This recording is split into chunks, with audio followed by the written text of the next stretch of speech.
Back in Shundua, Mr. Shah prepares a traditional dish. Nowadays, few people would want to do all this by hand. Mr. Shah began to learn how to cook when he was 13 years old. Although he now works in the lumber industry, what he learned back then is still in his veins. He has absolute faith in this dish, mixed pork rolls. He slices pork from the neck and back into slivers of about 30 centimeters square. The fat near the pig's skin is the firmest. His cutting skills will determine how good the dish will look. Although he's not as adept as he was in the old days, he's still confident.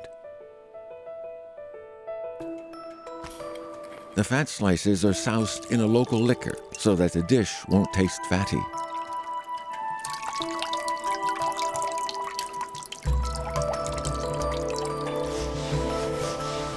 Cornstarch will make the pork crispy after frying.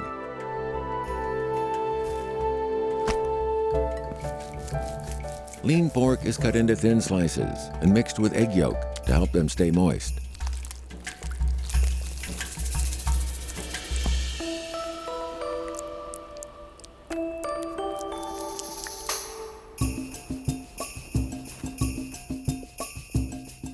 The rolls are steamed for 20 minutes and then cut into chunks for frying.